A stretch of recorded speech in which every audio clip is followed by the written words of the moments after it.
Le voisinage s'étrangle quand il me tringle, sans vergogne, entre deux étages d'une cage d'escalier vermoulu. Je m'accroche au bourreau, en soumise bien sage, pantelante, en nage, jouée d'un violon d'Ingres escalabreux. Mon cul, tendu d'impatience, s'offre au claquement sec des voix sur berge de leur écho pastoral.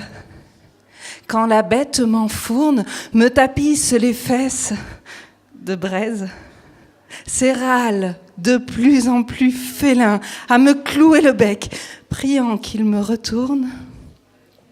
Entre ses mains fermes, je m'oublie sous la voûte céleste.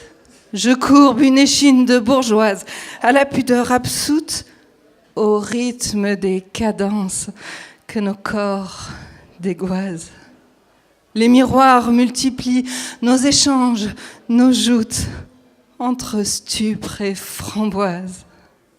Étoiles de sueur et perles de cyprine pleuvant à verse et à l'infini, je me cambre sous les assauts d'orgasmes dont la jouissance s'échappe au mur de notre chambre, me laissant prendre au jeu, assise sur sa pine, me balançant au spasme, m'emportant vague après vague de frappes sèches à la morsure délicate sur ma croupe, aux frissons qu'une plume me procure, qu'il se délecte de ma coupe et me revoici de rechef sur cette brèche où l'instant se résume.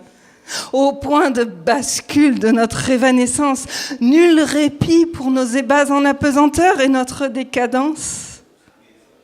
Tant pis pour ces voisins n'y passant qu'un quart d'heure, qu'ils enragent du chant de nos lubriques danses, qu'ils me baisent en tailleur, en talons, endiablés, en mots crus et dentelles.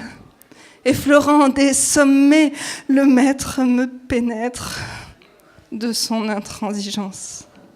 Quand il me ceinture, m'enlace ou m'envoie paître auprès de pelouses, titillant ma rondelle d'un soupir de déviance. Ces douces caresses sous lesquelles rougissent mes fesses m'enseignent patience et vertu, me tensant sans malice, étanche ma soif de vice, chevillée au nu, de ces armures dont même les rideaux rugissent.